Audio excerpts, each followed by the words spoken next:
For everyone that was with me in 2017 wishing that the fight would go ahead and be happening, for everybody that wanted Spence and Thurman to tighten it up for 3 belts, for everybody that wanted one time versus the truth, the time is here now.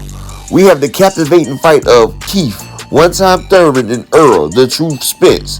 The fight that meant everything at 147. Boxing fans are so fickle because if they don't remember, we're back to full circle because this is the fight that everybody asked for. This was the biggest fight in the welterweight division. And this video and parts of it is for fair use. It is for entertainment and educational purposes only. But the way Floyd is talking about Thurman's ducking Spence, everyone's ducking Spence, go 4 years ago, everyone ducked Supposed to one-time Thurman. So let's take care of that. You know what I'm saying? And let's be real. Let's be honest. Amir Khan has more to offer than Errol Spence. Right, what does he have to offer? Absolutely nothing. The only thing is that Floyd is not standing behind Amir Khan and challenging you. So I'm exactly. Yeah. So how about I stand behind somebody? And then just have bigger, better fights. How come you don't want that fight with Spence? That's the fight. I don't want it. You're not. I know you said it's all about your health. Yeah, the moment's not now. What? It's not today and it's not tomorrow. Doesn't mean that it's not a fight that's gonna happen, right?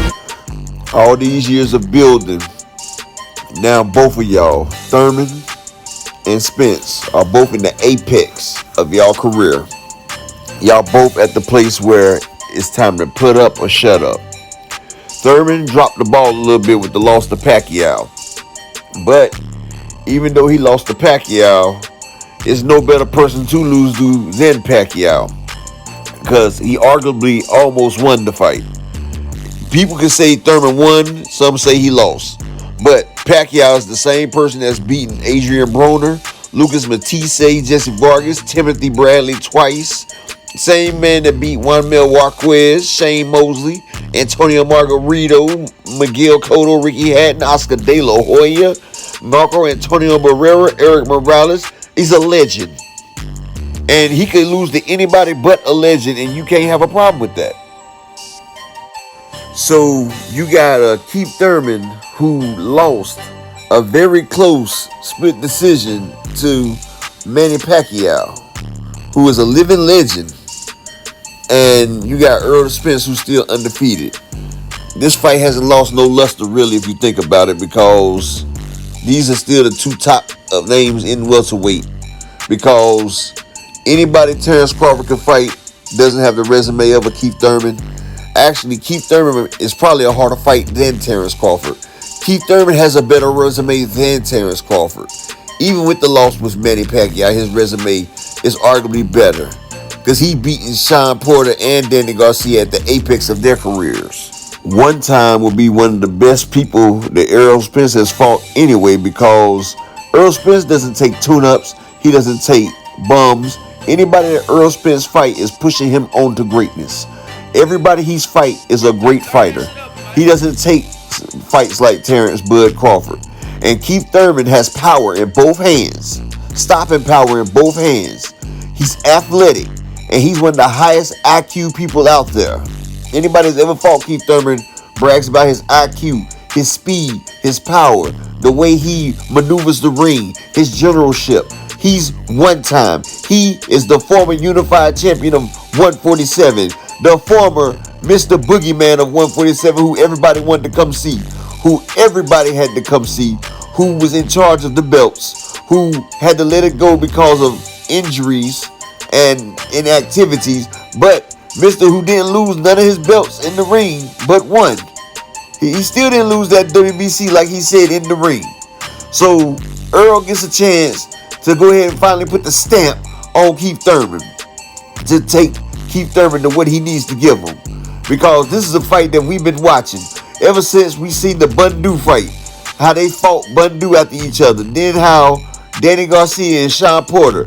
We've already seen this fight. They've been preparing us for this fight. They've been showing us the outcomes of each fighter versus the other.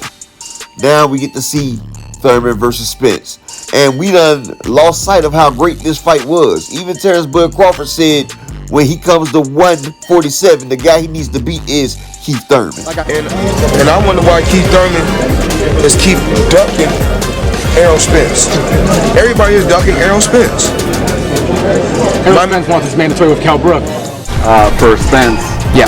Both of them. How do you see that fight playing out? And do you almost maybe want to root for Ugas in the sense that, you know, he hasn't said anything about not fighting you and Spence has? Okay. That part, yes. But the other part is, look, man, he can constantly say what he wants on an opinion. Let Al write up the contract. Let him see what's really on the table. Is he really going to stay away from Thurman? Is he really going to avoid me that much? Does he got that much hatred? Look, at the end of the day, Ugas, Spence, great fight. Ugas, Thurman, better fight. Spence, Thurman, better fight. Thurman, Crawford, better fight. Thurman versus your mama, great fight. It's funny sometimes in boxing how we get our just desserts. If you sit back and relax, everything comes back full circle. And my, it's fun when the big fish has the gun. Yes, it is.